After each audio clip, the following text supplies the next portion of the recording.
All right. In honor of those that have made it here on time, I think it's good for us to start. So I would like to call the annual meeting for the February 25, 2025 to order for the Addison Central School District. My name is Barbara Wilson. I'm the chair of the ACSD School Board. What I'm going to do is start us, and then once we have voted on our moderator, then I'm going to turn it over to the moderator, okay? So, looking, if you want to follow along with me, I'm in the annual report on page 6, and it says, the legal voters of the Addison Central School District are hereby warned to meet at the Middlebury Union High School in Middlebury, Vermont on Tuesday, February 25, 2025 at 7 p.m. to transact the following business. Article 1 is to elect the following officers. A is a moderator, B is a treasurer, and C is a clerk. So at this point, I would like nominations for a moderator. And if you could please state your name and the town you reside in first, that would be awesome. Lynn Doolin in Middlebury. I nominate Jim Douglas. Okay. I'll second it. And a second, and that's Mary Gill. Okay. Any other nominations? Just waiting here. Seeing none, then let's go ahead and vote. All those in favor of electing Jim Douglas as our moderator for another year, please indicate by saying aye. Aye. Any opposed?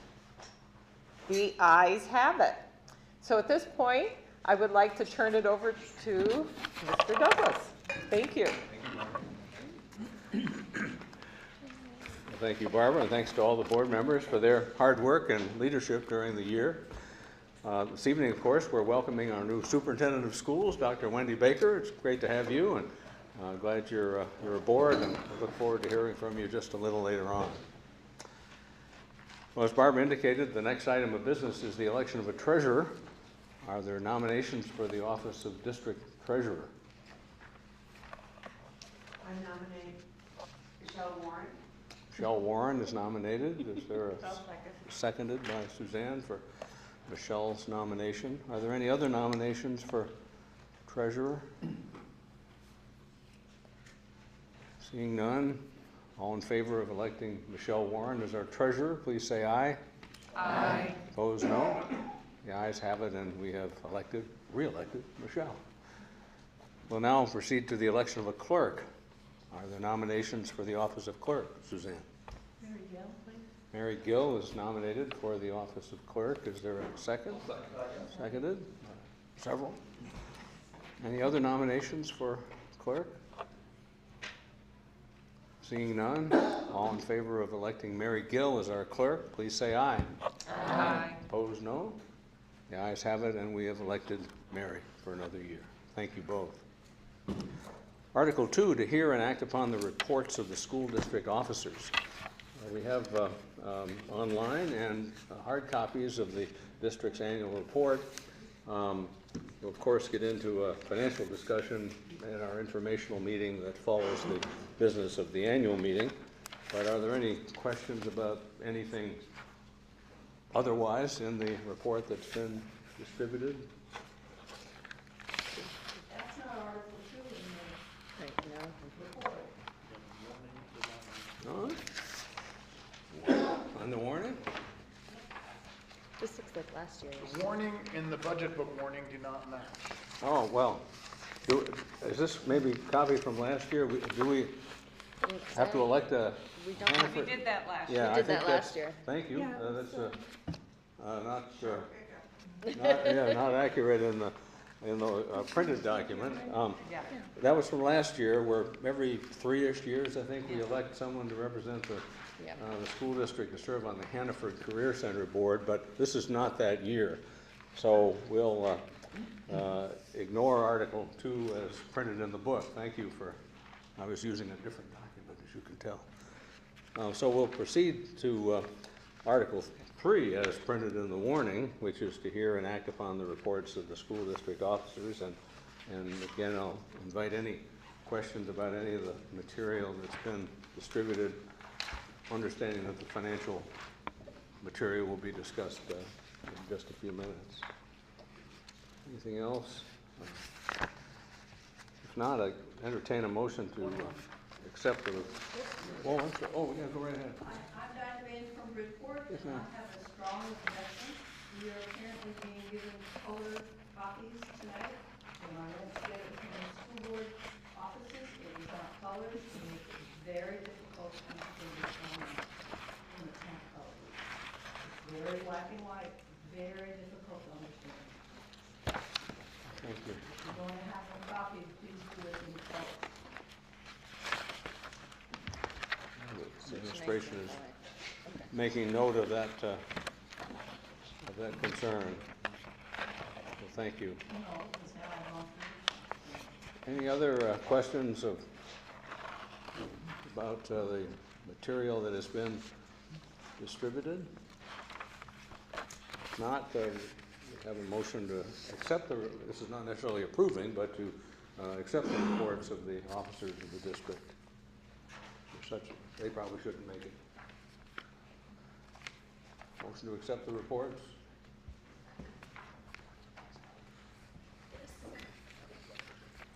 Well, This is, okay. Pardon? I accept what I've got, it is colored. Okay. Well, motion to accept the reports of the officers, is there a second? Thank you. Any discussion or questions? If not, all in favor of accepting the officers' reports, please say aye. Opposed, no. The ayes have it, and we have accepted our school district officers' reports. Article 4, to see if the voters of the Addison Central School District will vote to authorize its Board of Directors under 16 VSA Section 562(9) to borrow money by issuance of bonds or notes not in excess of anticipated revenue for the school year. What's your pleasure regarding Article 4? Moved and seconded to authorize the board to borrow in anticipation of revenue. Any questions or discussion on that article? Jim, Sure. every year this comes up and there's some question. We don't always borrow every year, but especially with some of the changes in the different towns as to when they collect taxes, we may not always get, they don't get the tax revenue in order to distribute it to us. And so we need to borrow to cover that interval. Short term, yeah. And that's happened at times from Middlebury because they've gone to 2 times a year to collect taxes. So a timing question based on the receipts from the town, so. Any other questions or discussion on the article? I see who agreed to the first. I know Mr. Chance did this. Yeah, Chip. No. Okay, thank you. You ready for the question? So all in favor of adopting Article 4, signify by saying aye. Aye. Opposed, no. The ayes have it, we've adopted Article 4. Article 5, to do any other business proper to come before said meeting. We have an election coming up next week, perhaps you are aware, and we traditionally invite those who are candidates for school district positions to introduce themselves at our annual meeting, and I welcome anyone who wants to do that at this point to say hello. Sure.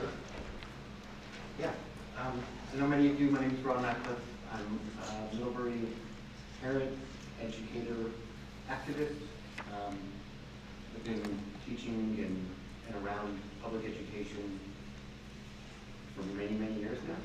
And I've been following some of these developments on the national and the state level, and really want to get involved in helping connect some of the concerns of the community with what's going on at the administrative level. So that's me. Other, yes, sir. I just wanted to, my name's Vance, by the way, and I'm also running for a seat on the school board. And primarily, I just wanted to make sure everyone knew how thankful I am that you do this. It seems pretty thankless. I'm wondering why I'm doing this. But I've met Jess. I've not met you before, Mark, but like Ron, not Mark what? Ron Macklin, sorry about that. Ron, but I know that if either of you are running, that, you know, we're in good hands, and that's really all I wanted to say and introduce myself as well. Thanks. I'm also one of the candidates. I know many people in the room. My name's Jess Novak. I use they, them pronouns, and just echoing what Ron and Jan said, just like very grateful and honored to be with these two and the rest of the folks running this year, and always grateful to the school board. I'm also a middle-grade parent, have a 6th grader and a toddler in the district, and just excited to hopefully work with folks up here and folks in the crowd. So,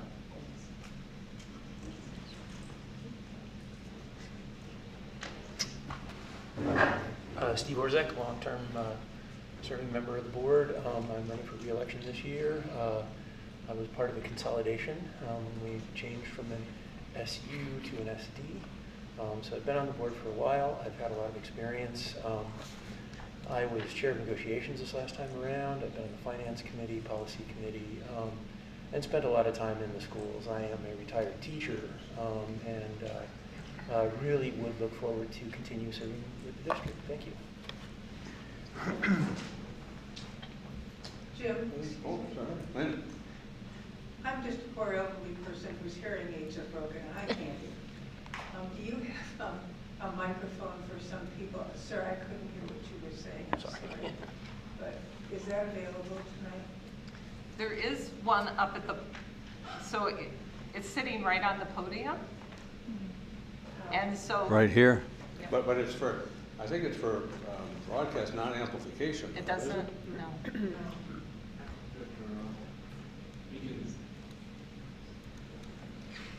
I think we're going to have to use our outside voices when it. Thanks. Yeah, just so you're all aware of it, Right. help me. Okay. Thank you. Sure. Steve. I'm sorry you weren't able to hear me. I'll be happy to talk to you afterwards if you'd like. Well, we should be sensitive to that. There are a few of us who are more mature, so we'll all try to speak up if we can. Other candidates? Not a candidate. Oh, sorry. Barbara. Yeah. Go ahead. I just wanted to, and I'll use my big voice. Yeah, I just wanted to highlight the fact that we have a couple board members who will no longer be serving on the board. They've decided to step down. And the first one is Chip Malcolm. And Chip, I mean, I'm sure folks, you know, have seen Chip on the board, you know, for many, many, many years. He's been with ACSD since 2016. And so he's just completing his 9th year, right, Chip? And then prior to that, he served on the UD3 board from 1985 to 2000, which is an amazing number of years of community service. And we are really just wishing him the best as he moves forward. And would appreciate if folks would just join me in giving him a round of applause.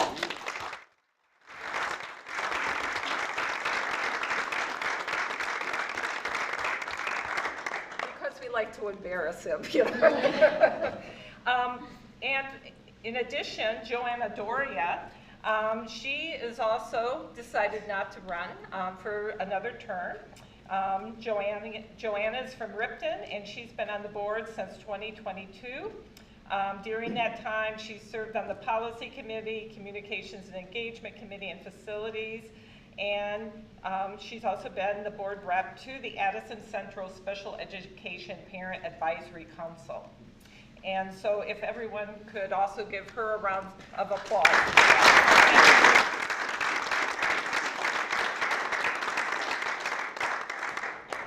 Thank you. Thank you, Barb, and thank you, Joanna and Chip, for your dedicated service to our district. Chip will take a few years off and come back for another round, probably. Again. Well, any other candidate announcements? No candidates, but I Okay. would like to take a moment to thank Sophia Lawton, our outgoing senior student representative. She will be graduating in spring, so she will not join us next year. But she's done a great job representing students and keeping us in touch with the student perspective. So I want to thank her for her service. Thank you. Any other business or announcements? If not, entertain a motion to adjourn the annual meeting. Moved and seconded. Seconded. Eric. All in favor of adjourning the annual meeting, signify by saying aye. Aye. Opposed, no. The ayes have it.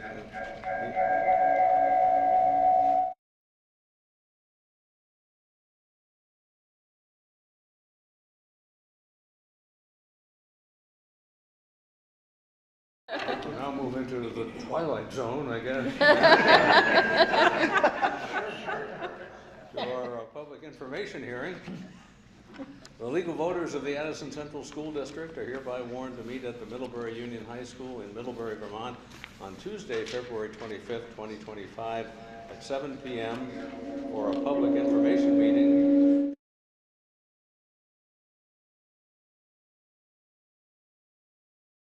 Article is warned for vote on Tuesday, March 4th, 2025. The hearing will take place immediately following adjournment of the annual meeting of said district, which we've just achieved. There are 3 articles for the voters next Tuesday at their respective polling places. Article 1 is, shall the voters of the Addison Central School District approve the school board to expend $51,719,284, which is the amount the school board has determined to be necessary for the ensuing fiscal year.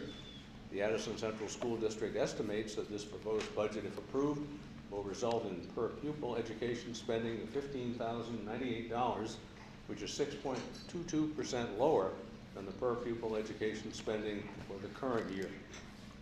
Article 2, shall the voters of the Addison Central School District vote to authorize the ASCD School Board to appropriate $1,297,237 of the FY 2024 unassigned fund balance to the ASCD Capital Reserve Fund.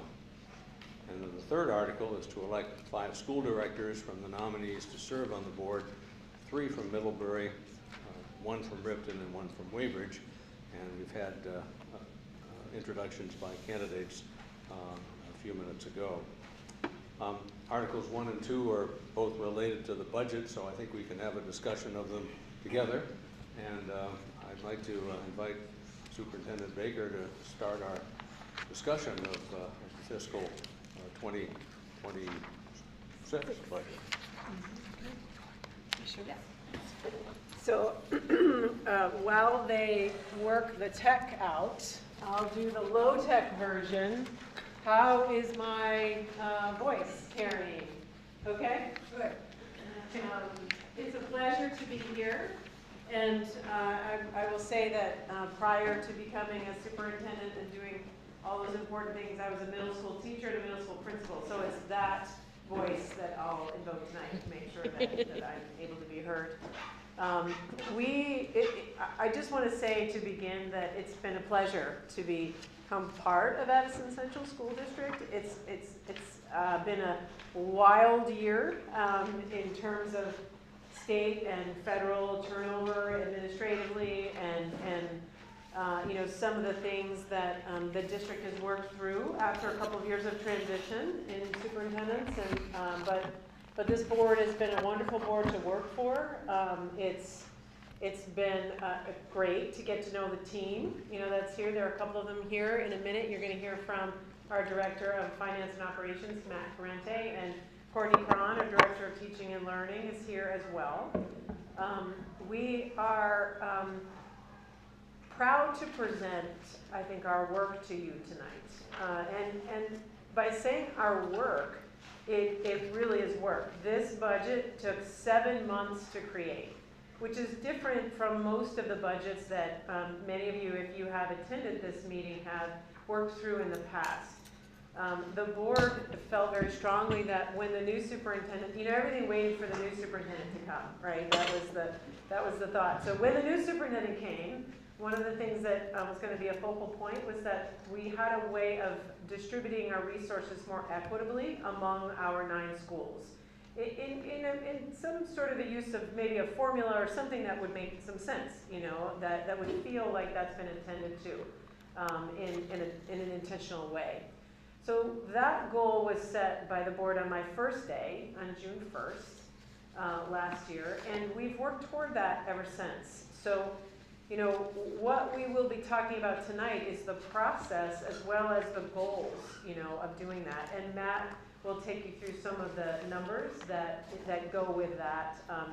But I know that the process and the point, I think, is what I want to make sure we were able to get across tonight.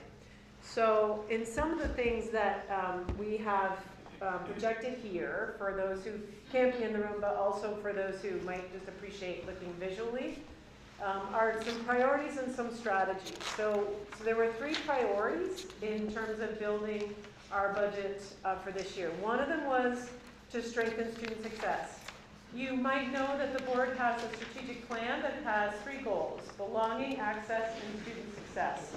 Which means that now that we're out of the pandemic and we're into a place where we're able to focus more squarely on getting us back to an academic sense of excellence that we recognize more readily, it's time to focus on doing that and doing that in our kind of universal classrooms so that we're able to strengthen our opportunities there. And during the pandemic, right, we had disruption everywhere. And I think social disruption, academic disruption, behavioral disruptions, and it's I think the system feels like it's time now where we can kind of focus again. And so that was a budget priority. How can we arrange things to do that?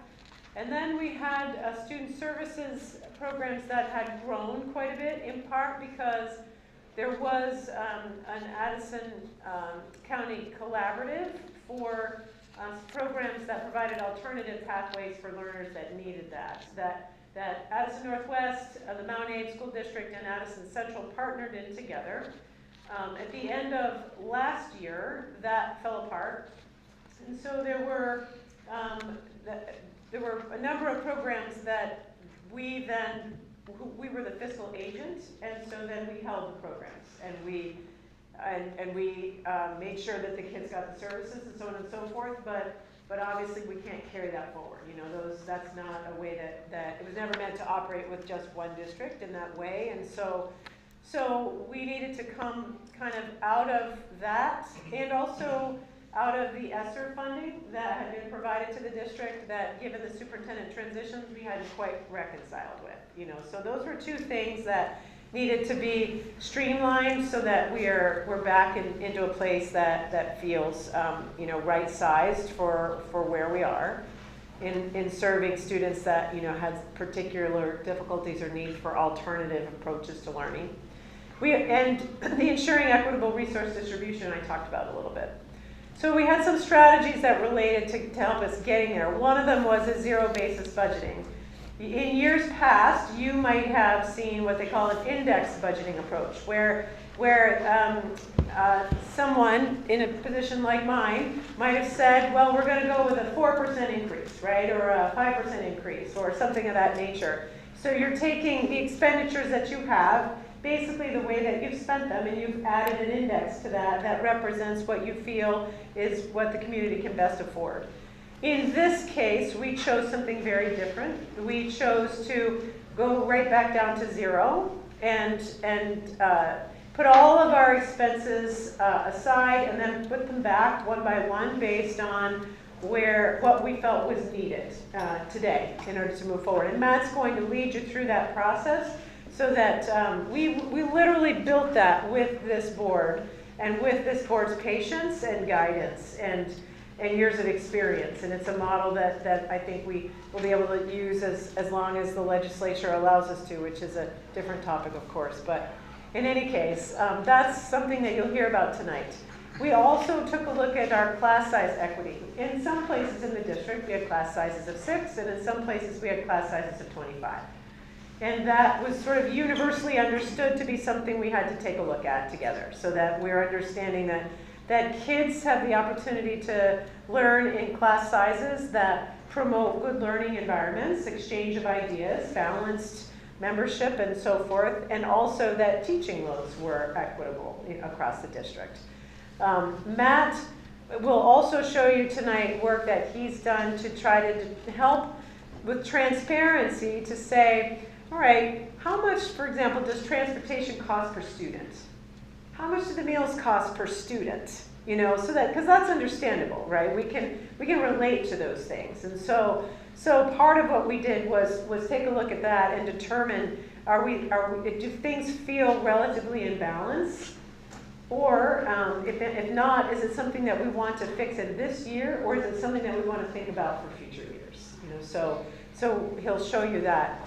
And then he'll show you the way in which we've categorized expenses, like operations and tuition payments and things like that, in categories that hopefully will feel like they're clear and they're transparent about what might be in there, you know, and what that looks like. So my message really to you as the community of voters is that we heard that we need to ensure financial feasibility. The board gave us a 2% target of our top line to begin to work with and back into to provide property relief that might be within our control to provide. You know, the legislature, of course, sets the tax rates. That's in the end, you know, we don't have final say about those things. And we tried to work towards strategic plan priorities in a process that was transparent and clear and accountable to the public.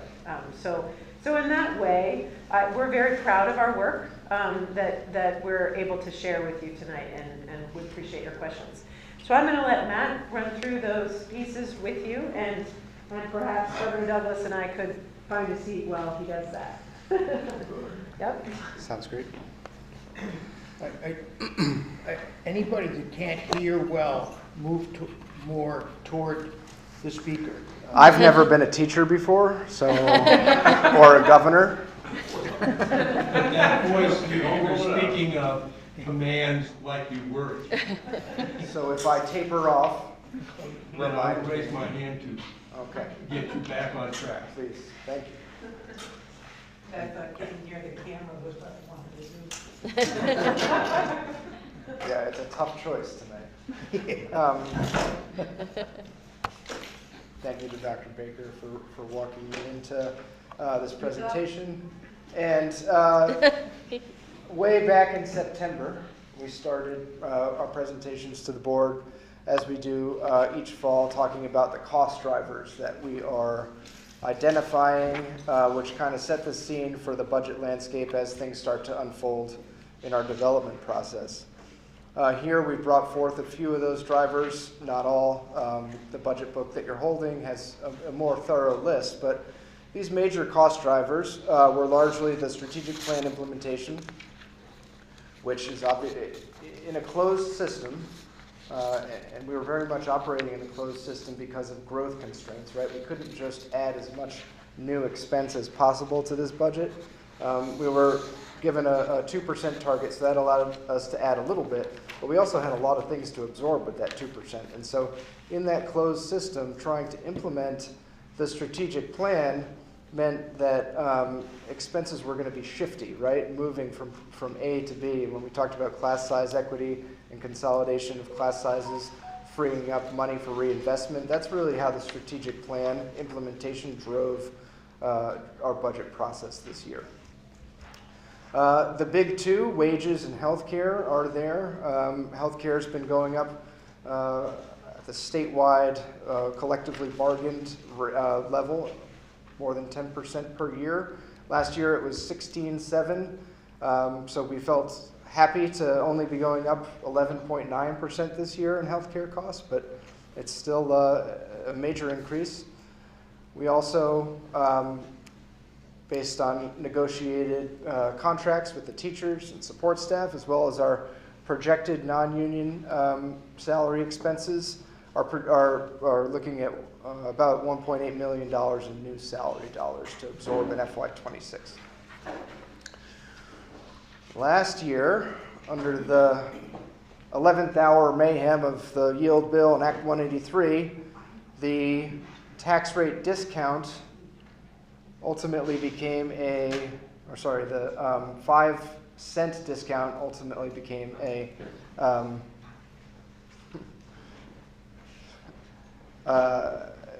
discount that was based or scaled to disadvantage. And so we started with a 13-cent tax rate discount last year, but it's built to taper by 20% each year. So our tax rate discount of 13 cents will, in FY26, be a 10-cent discount. So that has had an effect on the budget costs. As we've mentioned, the board working with us on those drivers, working with Chip on the finance committee, longtime leader of the finance committee, sort of tried to get our finger on what growth would look like. We knew that if we just let the drivers drive, we would probably be headed towards a 6% budget, those major drivers and some of the other minor ones. So 6% was sort of the do-nothing level service approach to our spending plan. We knew that that was going to push us towards an excess spending threshold, towards the edge of double taxation for any dollars that went above that threshold, and towards unsustainability. And so we set a lower target, which backed us away from that edge of 2% budget growth and kind of operated with that top line number in mind as we were moving the furniture out on the lawn and trying to put it all back in a way that made more sense. So as I just mentioned, 6% was sort of the level service, do nothing rollover approach. If we think about it in broad strokes, we took 2% of that and brought it forward as spending growth. We realized 2% savings by reduction of FTEs, personnel side of things, and then we realized another 2% reduction through non-personnel calibration. That could be the calibration of contracts and purchase services. It could be the calibration of benefits lines. It could be the calibration of supply lines. Just sort of a lot of little things adding up to a right sizing of the budget based on FY24's performance and our projection for how that would look next year. We haven't gone into a ton of detail in this presentation on the ins and outs of the positional changes, what was sunset, what was created. The reason for that is that it was exhaustively detailed in all of the draft budget presentations to the school board, which are available on the website, and the best resource for going into depth on those. I will say that, as Dr. Baker mentioned, the position changes largely reflected the ESSER-related positions who, because funding sunset last year, and those positions were carried over in kind of our FY25 bridge budget plan. I think that was the main theme of this year's spending plan, was a bridge between ESSER and the recovery era post-ESSER, between superintendencies and between the board not having a strategic plan and now having one, right? So we've bridged, and now we're on the other side of the bridge. We were able to find efficiency in sunsetting some of those ESSER positions to look at class size calibration and equitable staffing. And then we have some positions which we wanted to hire this year, best laid plans, but those positions, for one reason or another, are unfilled or vacant, and we're able to be consolidated as a way of reducing FTEs without without having to reduce any of our actual employees. The net effect of position creation and reduction was an overall reduction of 9.2 FTEs in this plan. Okay. Now I'm worried because the thing is going to get really small on the screen. And so you have to choose between seeing and hearing. If you have a budget book in your hands, you will have these graphics as well. I cannot tell you off the top of my head which page to turn to, but a lot of, thank you, Hugh. A lot of these are pulled directly from the budget book, so there's continuity there, and it's easier to see.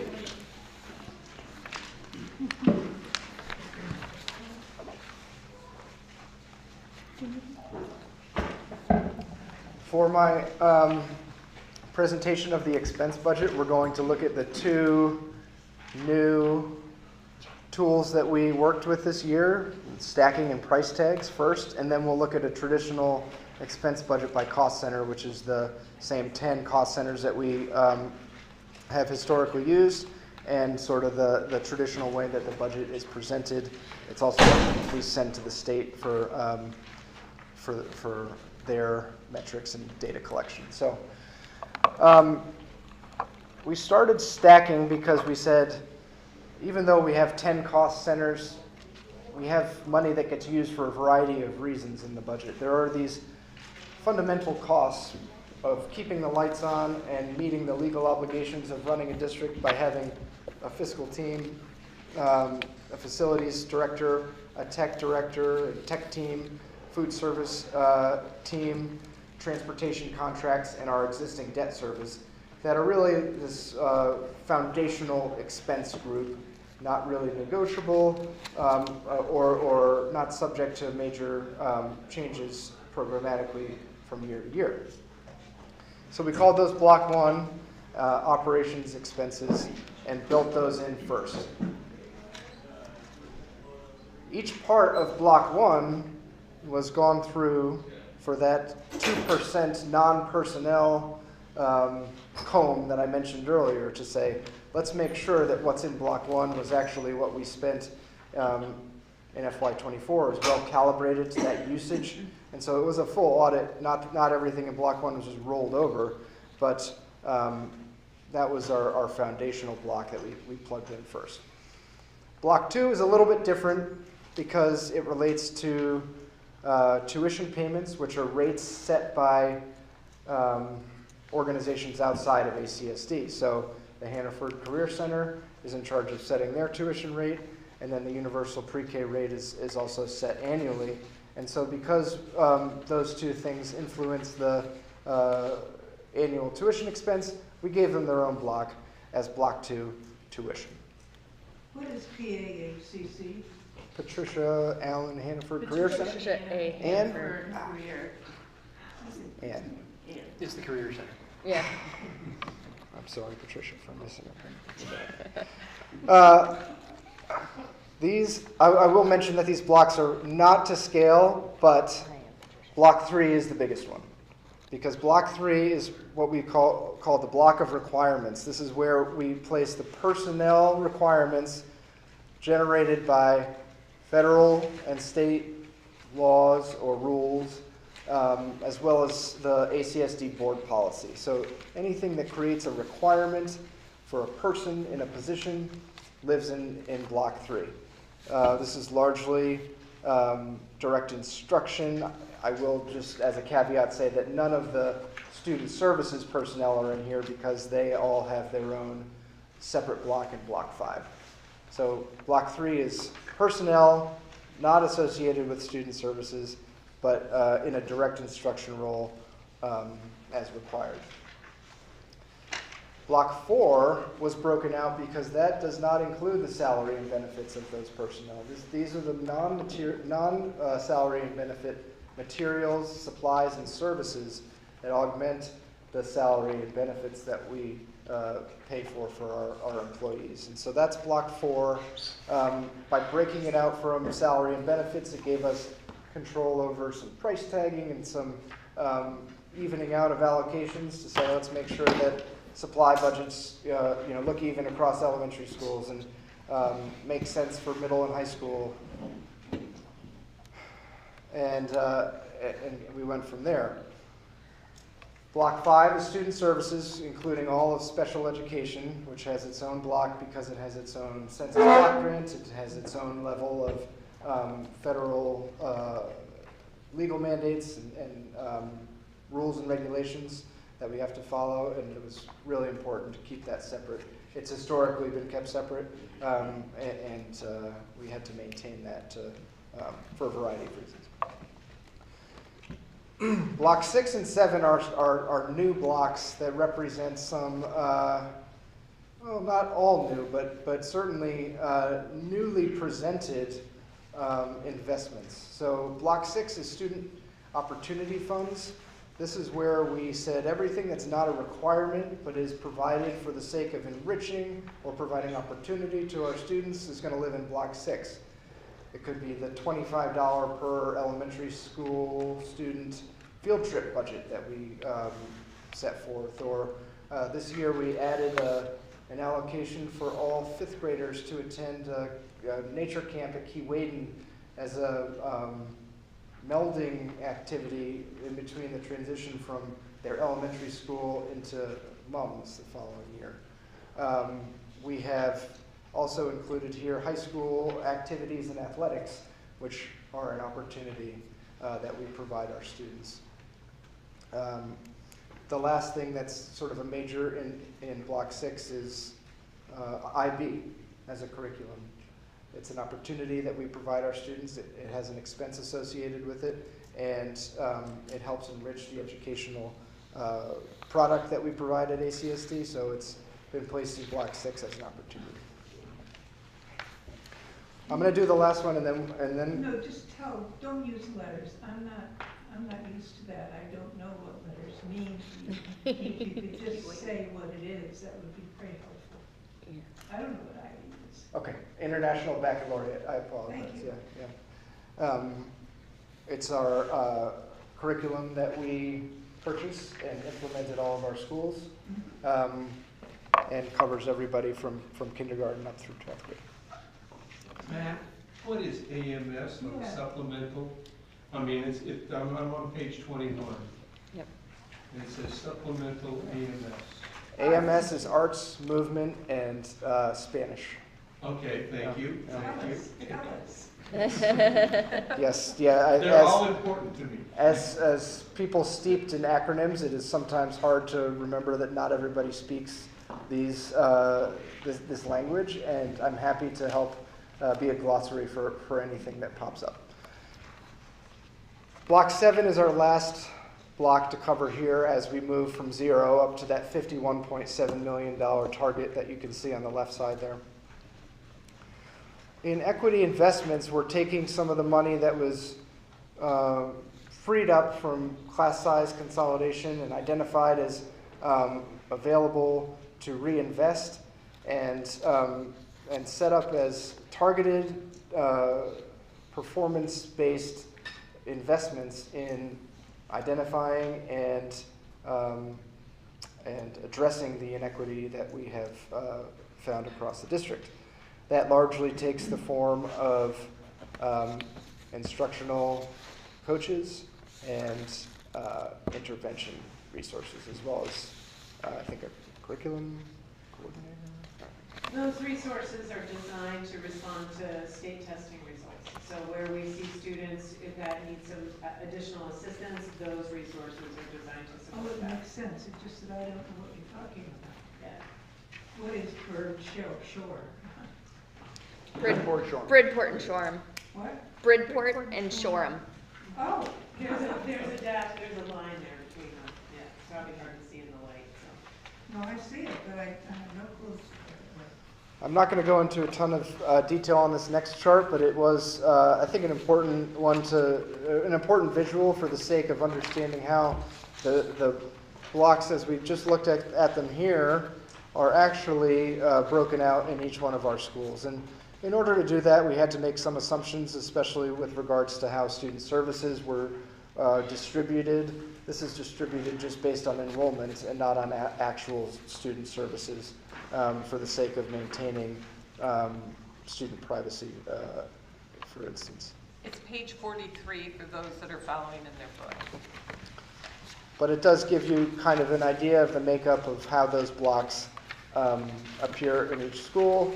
I'll point to, tuition, for example, because tuition is either the Career Center, which you can see as the large orange block there, borne by the high school, or universal pre-K payments to third-party providers who are providing preschool to our youngest students. That's prorated across all the elementary schools. So that's just one way that we, or two ways, for instance, that we split up some of those expenses across the schools. And the detail of how those splits happen is included in your budget book.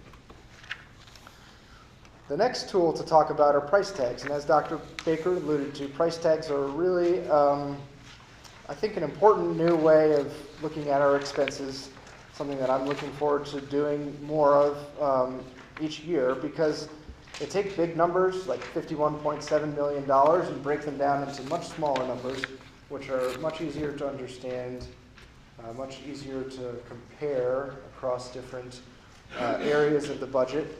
And I think it's a tool that helps us spot areas where we would like to find efficiency. One of the examples at a equity budgeting workshop that I attended was a school district in Texas that noticed that I think it was the cheerleading budget was $2,000 per pupil at their school, and was, more than $1,700 more than what the price tag was for every other activity that they offered. And the reason had nothing to do with what was actually happening with the cheerleading club, but it was the fact that it happened during a school period, and the teacher contracts were such that they wound up paying sort of more of a per diem rate than an after-school club stipend rate for the activity. And by digging into the price tag, they identified that and were able to justify the expense or make a change to when it was scheduled or something like that. Just Matt, Yep. it's on page 21 for those that want to see it all on one page. It's a little bit easier than the folks that are seeing it on the Zoom slide. And can we clarify, these price tag totals here are per student numbers that we're looking at? Yes. Thank you.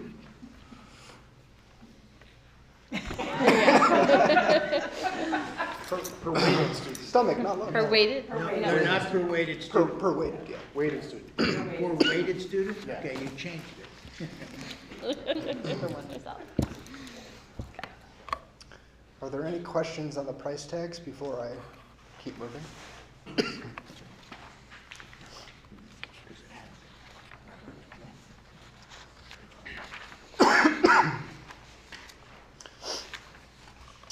So the next slide is the top half of the general financial summary.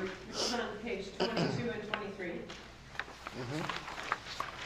And here you can see our traditional cost centers, everything from general ed, student services, including special education, universal pre-K, the PAHCC, transportation, that's our annual bus contract, school bus contract, facilities, so the repair, maintenance, and custodial aspects of the district, tech, which is the technology department, so the network infrastructure, device purchasing and maintenance, and software costs associated with the district. The board and administration, so this is the budget for the school board and for the superintendent's office, including the administrative and fiscal teams within the district office. And we also hold a 2% 1.5% of general fund contingency, which is $450,000 within that board and administration cost center. PD and C is professional development and curriculum. That's the budget cost center administered by the Director of Teaching and Learning, and deals with professional development and curriculum implementation. And the last little one is debt. These are outstanding debts held by the district on an annual repayment cycle. I will point out quickly that debt has gone down because a loan has matured in Bridport, and so it's all paid off, and we are now seeing a 31% decrease in our debt service. Not that we hold a ton of debt service, but it's gone down. Matt, how many different buildings do we have debt on still? 5. 5, huh? 5, yeah. It could be 4. I think it's 5. Okay. But small amounts. Small amounts, yeah. I'm thinking, it's like, are we gonna see an equivalent drop next year is where I was going. I don't think so. A lot of them are wrapping up in the next couple years, so there's not a ton left, and as they taper, it becomes more principal heavy, less interest heavy, and so it kind of drops off fast. The additional funds / food service are funds that we allocate for the difference between what we receive in reimbursements through federal and state food service grants and what our total costs are. And so generally speaking, we spend about $1.6 million on food service, and we receive about $1.3 million in reimbursements. That creates a general fund line item of $300,000. A note about that is that relates to the Universal Meals Program. We provide breakfast and lunch for all students, regardless of students' ability to pay. That's just something that's provided. The extra $300,000 represents the fact that our wages are higher for our food service workers than the state assumes that they might be when they calculate the reimbursement, and also our costs for food are higher than the state calculation. However, our food service program is excellent, and the students, it's very heavily used by our students, and so it's a point of pride. I'll briefly mention student services and general ed as far as their year-to-year change. At the onset, we talked about streamlining student services. Here we see a 27% increase year-to-year. How can both of those things be true? Student services was subject to 2 things. One was the inheritance of the collaborative programs that were operated as a cooperative between Addison Central, Addison Northwest, and Mount Abe, based on budget constraints in the northern districts and participation and other factors. They pulled out of those collaboratives, leaving us with the expenses. So instead of having just 1/3 of the share to budget for, we had 100% of the cost to budget for that added. We also migrated a lot of things into student services that had previously been in general ed.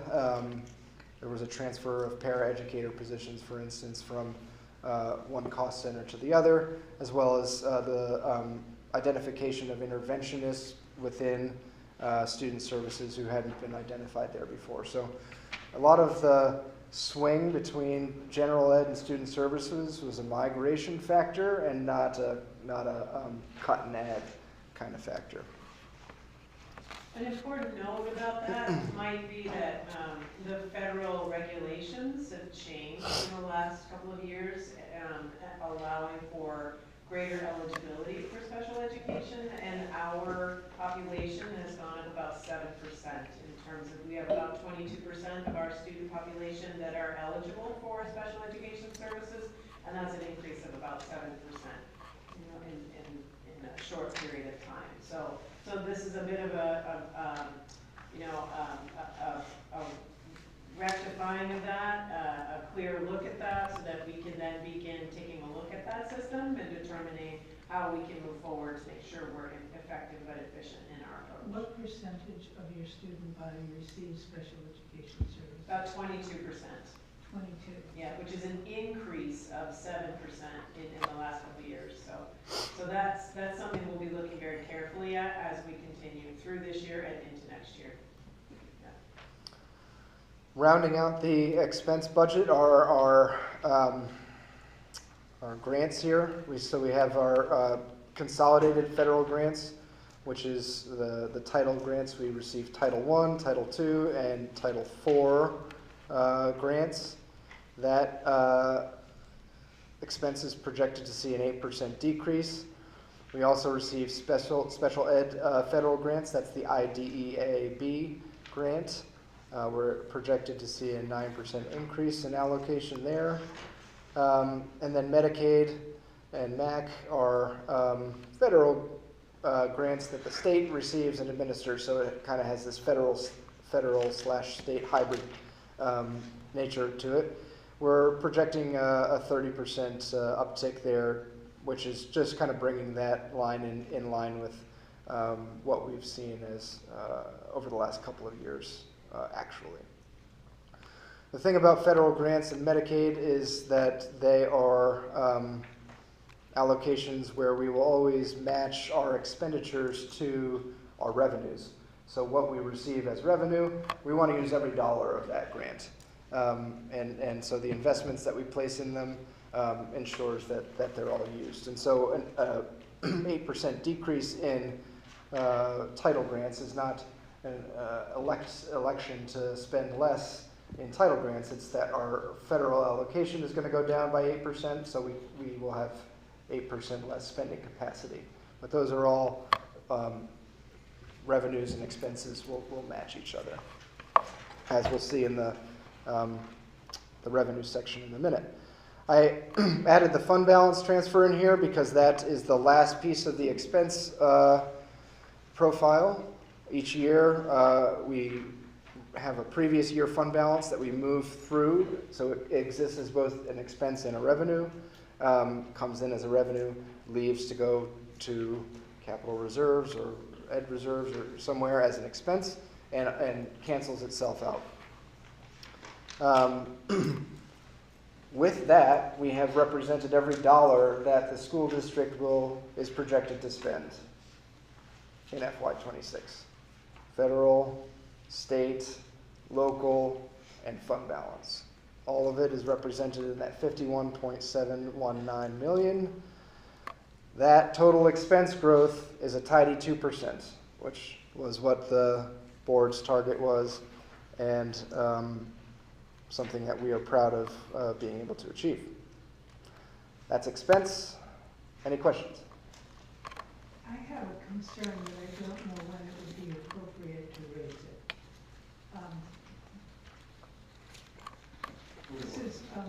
I've been an educator most of my life. I've taught, so I'm really on your side. But I have a real concern. I'm 81 years old, and I'm being taxed out of my home. The rising taxes are hurting me. Having said that, I have a general question which will not be settled here tonight. It's just food for thought.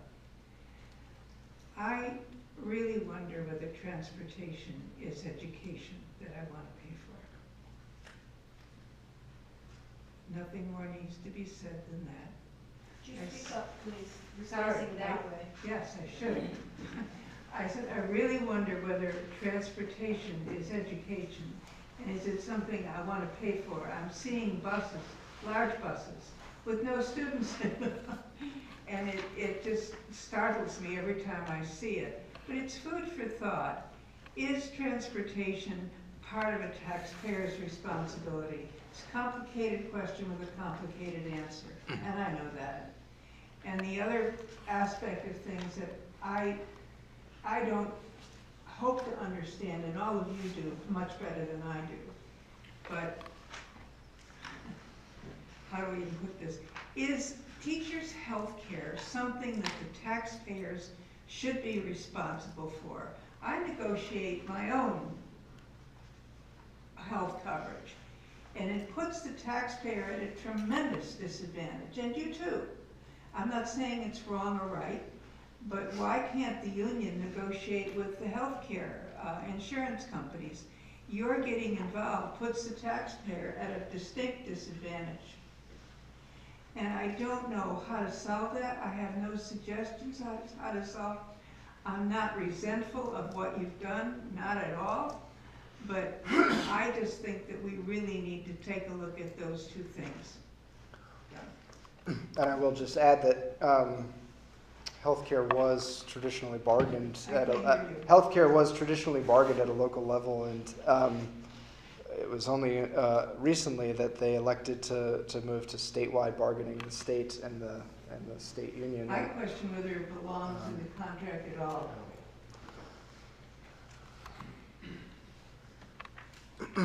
As we dive into revenues,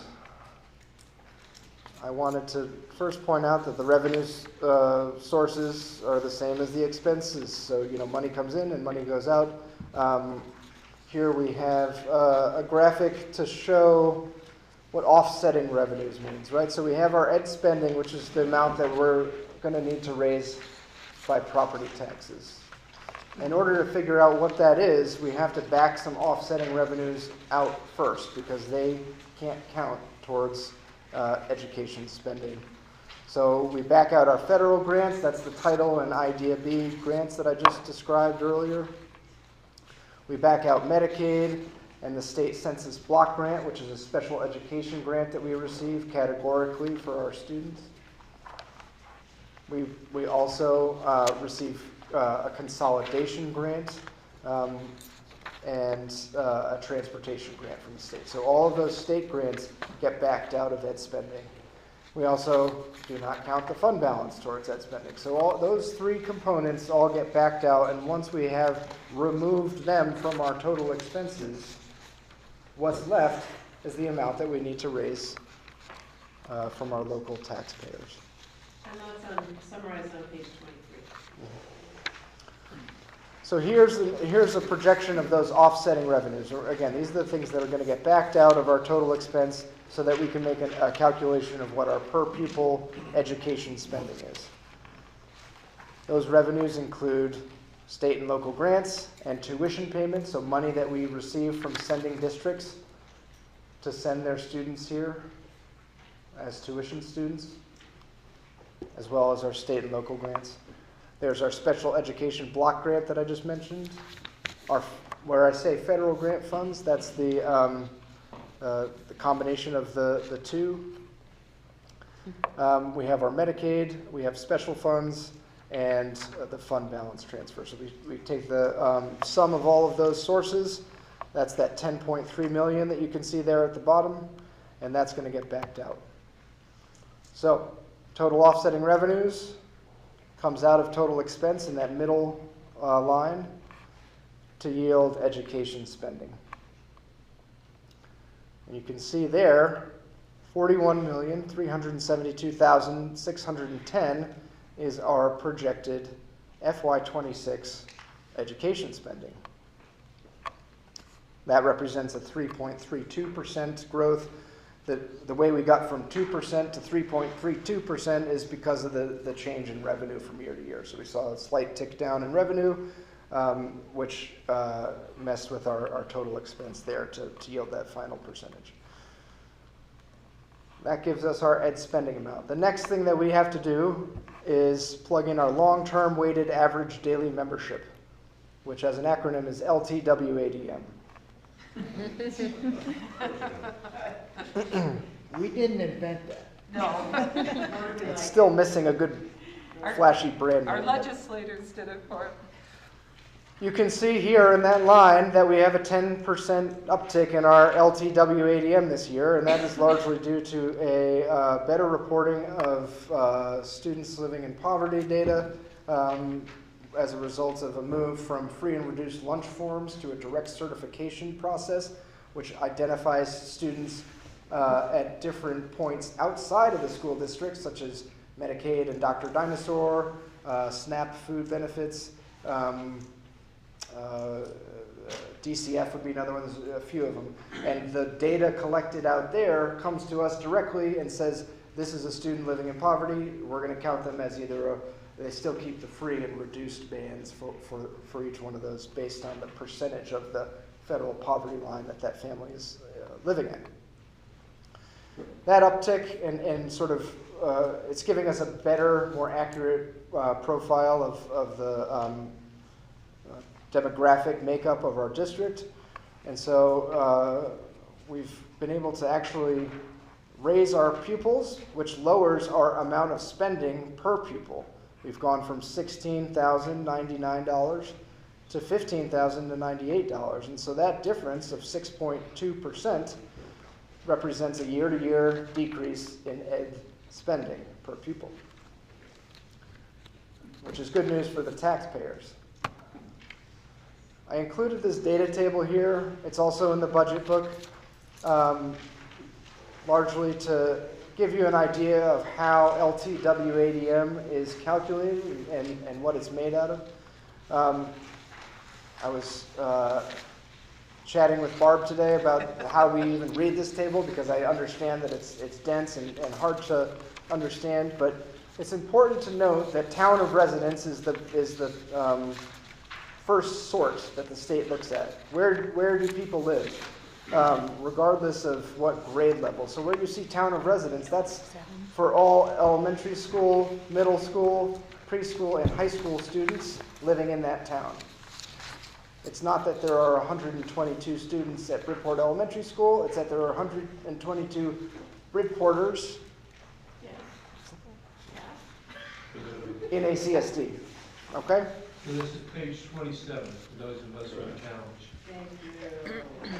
Each one of those students, each one of those 122.32 Bridporters and everyone else gets a 1.0 FTE assigned to them. So now they all count as one. Pre-K students count as less than one because they don't go to school as much. So in the next column over, we back out some weight for those preschool students to reduce their FTE to 0.46 per pupil.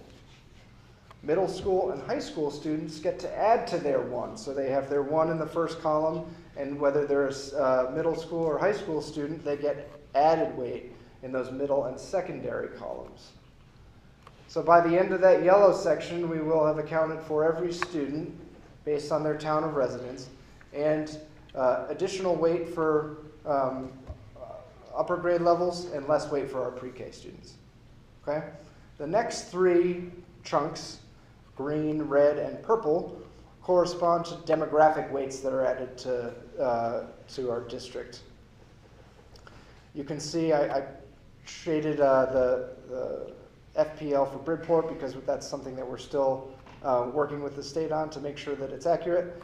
But anybody who is a free or reduced lunch student in the old nomenclature or in the new nomenclature, living at or below the federal poverty line is reflected there, along with the weight that they bring in. That stacks on top of the weight that they received in the initial grade level weighting. Similarly, English language learners, ELL or EL, receive weight for additional demographic weight. In the purple column, we add weight for all students because our entire district has been deemed a sparse district of the lowest band, which means we get 0.7 weight added to each student, and that completes the weighting profile. So we take the ADM, which is the average enrollment, average daily membership, averaged over 2 years. How many kids were at school for the first month of school on average this year and last year? Smush all that together, that's that first column. We add the weights, we add the demographic weights, and then we sum it all up, and that gives us our total LTW ADM. You must stay up all night. He does. I usually have the opposite effect on people, so I'm glad that you're engaged. I was going to sell these for sleep aids. Okay. We're now at the tax rate, and if you just to bring you back to that 6.22% decrease in per pupil ed spending, that becomes the amount that we use to generate the district tax rate. So. I know the best news is on page 31. Is there another? Yeah, I'm gonna move quickly towards the punchline. We have taken our total expense. We've backed out the revenue. We've gotten our ed spending. You can see that page 29. We've now taken our LTWADM and got our per pupil ed spending. Now we're going to get the adjusted equalized district tax rate calculation. Okay, and that's this one here. The good news is nobody understands it. The common level of appraisal is this factor that the state applies to the district tax rate to make sure that each town pays their fair share of taxes. If a town's property values are higher than the neighboring town, we want an equalizing factor that makes everybody, helps everybody pay their fair share. Historically, over the last 3 years, property values have increased in Vermont such that they were out of whack with this formula, and we're giving these wild post-CLA tax rates. So the district would say, your tax rate's going to be $1.10. And then after the CLA, it would be $1.95. And people were saying, what the heck's going on? The CLA is out of control. And what even is a CLA? And it was causing a lot of confusion. And so in order to cushion the landing between the district tax rate and the CLA, the state created an adjustment factor that applies the average CLA to all tax rates before they're presented, so that the sticker shock of applying the CLA is lessened. That's all it does, okay? So when we say adjusted EDTR, that's the EDTR adjusted by the state average CLA. And that's about it for what you need to know here. You can see that $1.63 is where we landed as our adjusted and discounted, because remember the discount from the drivers, equalized district tax rate.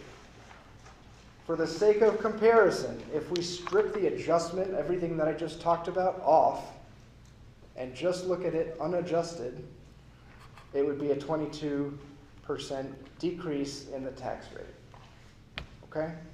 So apples to apples, unadjusted to unadjusted, this budget creates a 22% decrease in the district tax rate. We still have to add the town CLAs in, which are also adjusted, to get our final town tax rate projection, which you can see here. That's page 31. Thank you.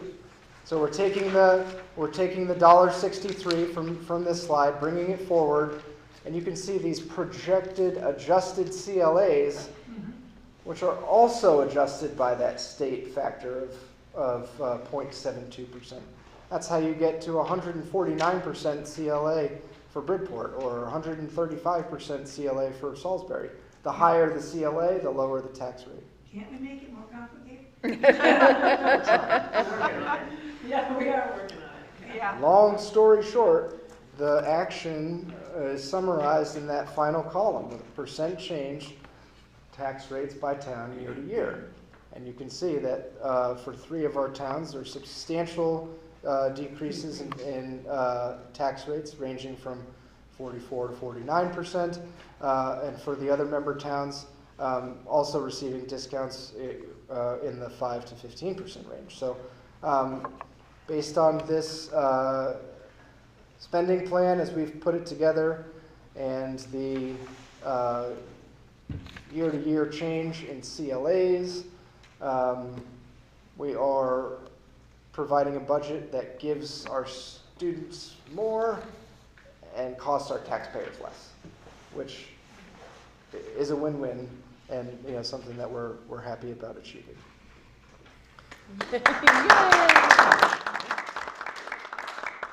Last but not least, we have our reserve funds, which matter, and we want to just summarize them here. We have our fund balance, which the board has designated to capital reserves. We hold 2 reserve accounts, ed reserves and capital reserves. The education reserve will have a balance at the end of FY25 of $2.333 million. The capital reserves. Page 48.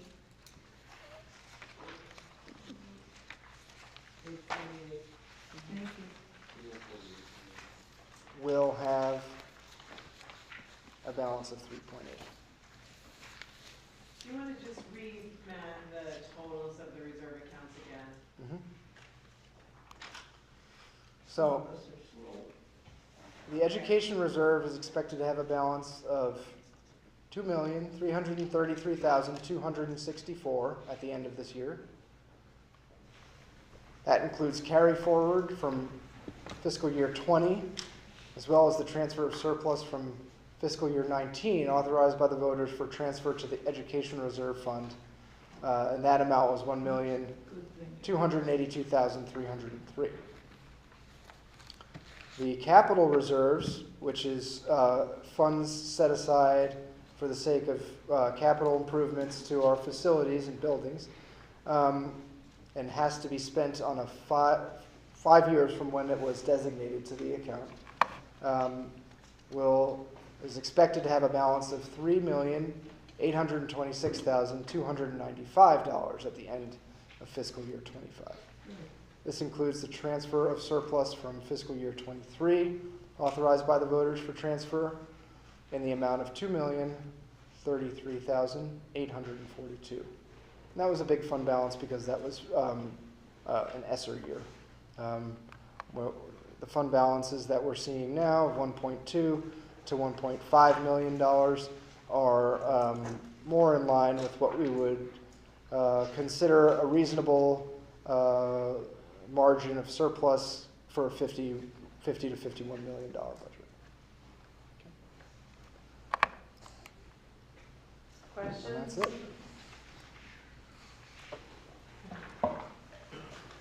I do have a question. So, if I'm understanding correctly, there is no place in these adjustments where income is factored in, it's only property value. That's a great question. 2/3 of Vermonters receive an income sensitized tax credit. And when you ask if it could get more complicated, the answer is yes. The income tax credit is sort of in a reimbursement model where it lags a year. So based on the taxes that you filed for 2023, you will receive income discount on your property, income sensitized discount or credit towards your property taxes for FY25 or 2025. The income is very difficult to present because it's on a range of property values. So if you imagine a matrix, property value and income are 2 variables. And so you can't say that, somebody who's living in a $350,000 home across several income bands is going to have this tax profile, or somebody living in a $200,000 home. It's so personal and so specific to an individual's status that we don't include it as part of the presentation, but it is part of the formula used for people who are paying taxes based on income. And when we file our taxes in April, we fill out a homestead, I forget the number on that form. Homestead It's declaration. based on that information that the state, and then your current income tax that you're submitting, that the state determines what it will be, and that'll be what it applies to the following year.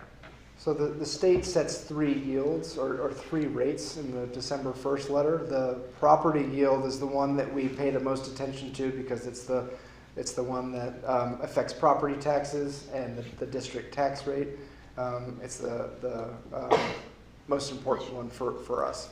There's also an income yield. So for the state will set an income yield and say anyone who makes at or under this amount, that counts as one yield, which equals $1 of taxes that that person is obligated to. I think it's about $17,000 of income equals one yield, aka $1 of taxes if you're purely on income. It also sets a non-homestead rate for rental properties, second homes, businesses, industry. Anybody who's not a homestead pays at a fixed non-homestead rate, which is generally kept in line with the homestead rates, sometimes a little bit higher, but it's one of the levers that the state has that they can manipulate in order to determine how much revenue they're going to bring in from taxes. Of course, you don't want to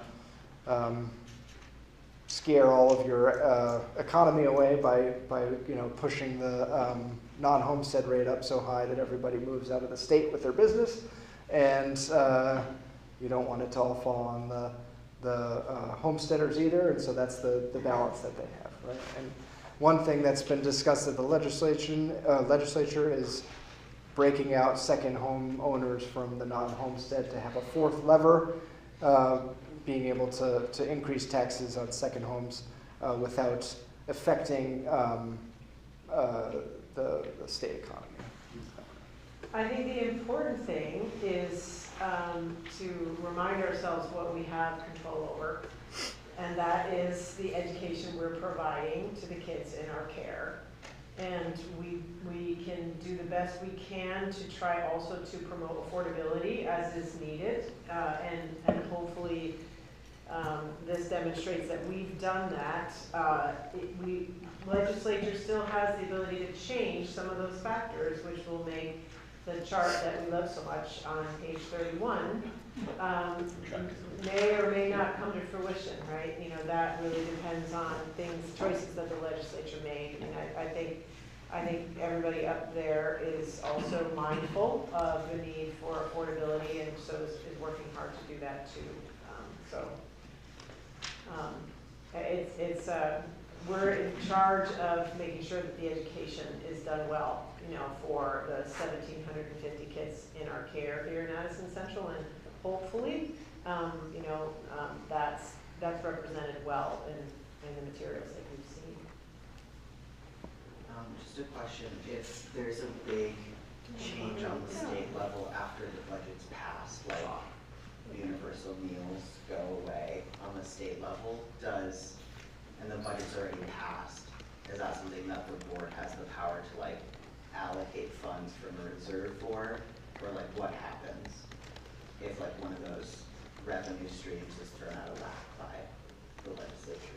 Yeah, so if any revenue stream is out of whack, either because actually more often federal funding, there'll be a change in federal funding, even in years that are maybe not as tumultuous as we are experiencing right now. If that's the case, then we administratively look at, okay, what else has changed and how can we manage that service based on what's there. Matt mentioned that in the board line, there's a $450,000 contingency fund. There's a bit of that can be utilized in those circumstances if necessary.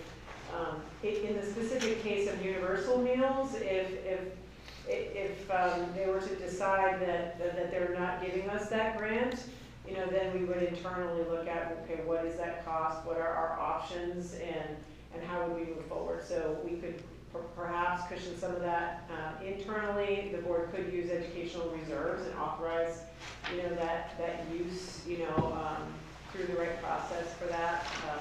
We wouldn't have to make that change on a dime, but obviously that's something that we would hope that the state would provide. That would be a very controversial decision on a dime to ensure that kids that have been providing food and families that have appreciated that routine are no longer able to get that with very little notice. I would highly doubt that would go without a great deal of scrutiny. So in a post-universal meals landscape, you'd also still have free and reduced, right? So income qualified free meals and reduced meals, and you just add back in paid meals, which would pass the cost back to the families who were, income qualified to afford that, and that would be another revenue that would come in. That would be a choice. And that we'd have the choice That to we do could that, choose yeah. to do that if we wish to do that as an option. Yeah, just one thing I wanted to mention is going through the budget process this year. It was so different, right? As Dr. Baker would talk about, let's start by just not assuming anything. And she would basically say, let's move all the furniture out on the lawn and then place it in. And it was, instead of just saying, oh, we had a budget of X, so we're going to increase it by 5%, whatever, we actually got to see where all the funding went. And savings in one area actually then helped us to pay for much needed expenses to move towards our strategic plan, where we're really seriously looking at outcomes and really trying to, bridge that gap between those of lesser means and those that aren't, as well as just improve in general. And so we, I believe, have this wonderful foundation now that we can really start to build upon.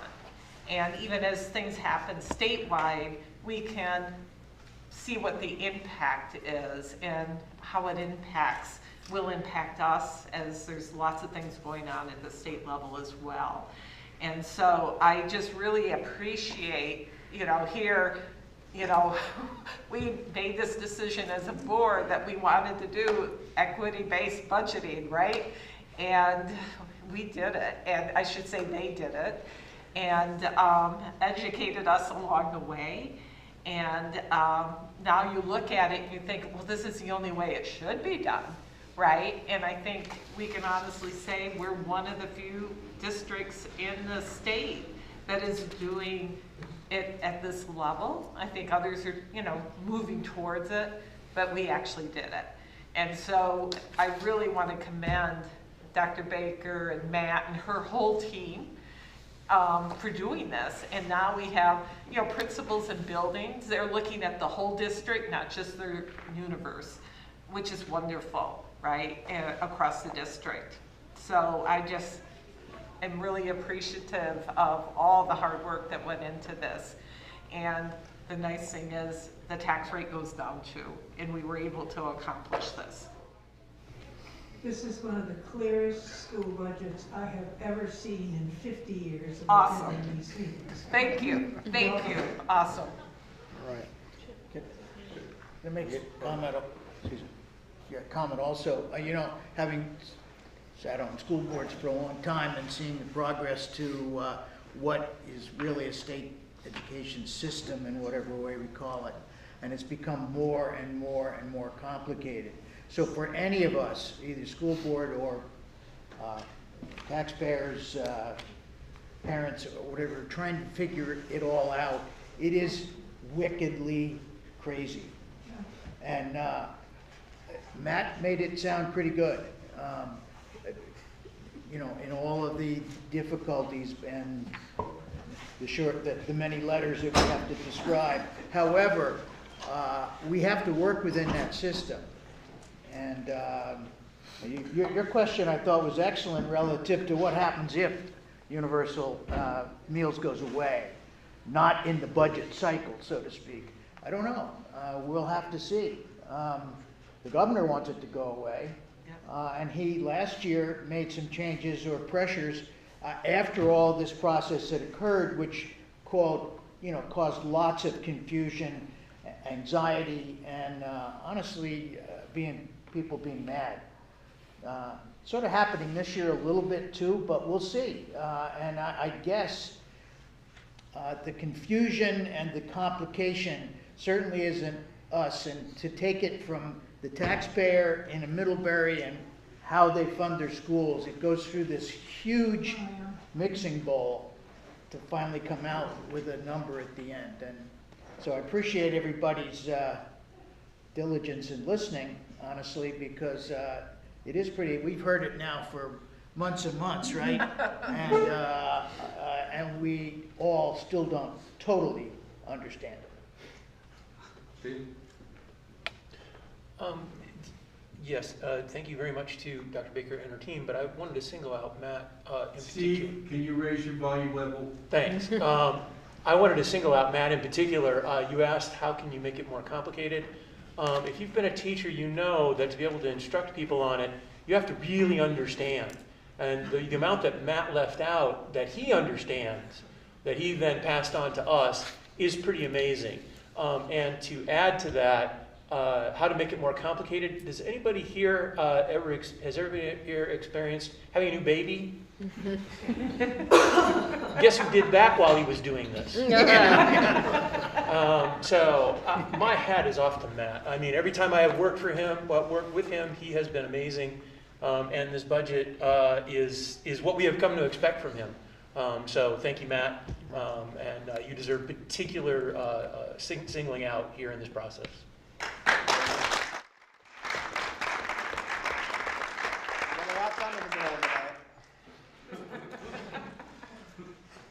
Other questions of our management team or discussion? Yes, sir. Hi, my name is Steve Barlett. I have a kiddo in Cornwall Elementary. I just had a question on page 15. It says this budget also dedicates resources to eliminate bias-based harm and strengthen informed and safe school community cultures for all students and staff. As a supporter of that goal, I'm just wondering if you could share what some of those resources might be, some examples. I know, like, you know, those are a work in progress, but any opportunity to elaborate on that? Okay. Yes. So Addison Central, I think over the past couple of years, as I understand it, has done a nice job coming into line and ensuring that kids have a better understanding of how not to treat each other. You know, so when there are difficulties and differences, you know, there are very specific, you know, hazing, harassment, and bullying laws and policies in the state that just simply cannot be violated. And that's, for some reason, a number of Vermont schools, those of us that have been, I'm a 9th generation Vermonter, you know, those of us that have been in Vermont for a long time, over the past maybe 4 or 5 years, something became very, just strikingly present among our young people, you know, in terms of how they began to treat each other, just very poorly. And a lot of bias-based harm emerged in many places throughout the state, and this was no exception. So the work that the administrative team has done in the last couple of years has been to really develop consistent practices and policies to ensure that students get swift messages quickly around what is absolutely not okay, and quite frankly, work up our skills to be able to talk about that with students in ways that maybe some of us have never had to talk about because it's just not what our background has been. I think where we are now, it has moved us to hire a director of equity, inclusion, and restorative practice that will take that work and help shift it into building the kind of community that we want, not just ensuring that we don't have the negative treatment of each other that we can't have, which is a difference. And so there'll be some work that helps us to integrate curriculum materials in better ways that ensure that students of all ages are able to understand difference better and differently in order to be able to engage with each other more readily and in ways that promote the kindness, courtesy, and respect that every human being always deserves, particularly in school. And so where you have to come by law every day, you know. So those resources are very deliberate.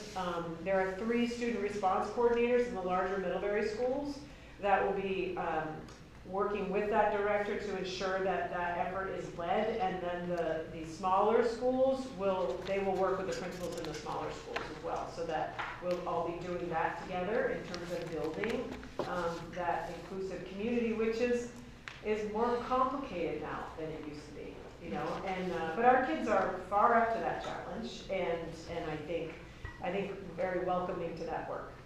You know, it just needs to be intentional, and so we're getting about that. All new positions. Yep. Hi, I'm Tanya Leiker. I'm the parent of two NUHS alum, including this one, and the chair of the Cornwall Select Board. I have hopefully a quick technical question for you, Matt. You mentioned that there's been some adjustment to the CLA adjustment. Is that this coming year, or is that? It's this year. This is a new. Yeah, this is the first year where the CLA adjustment is in effect. Okay. So I think the factor that they're using is 0.724. So essentially,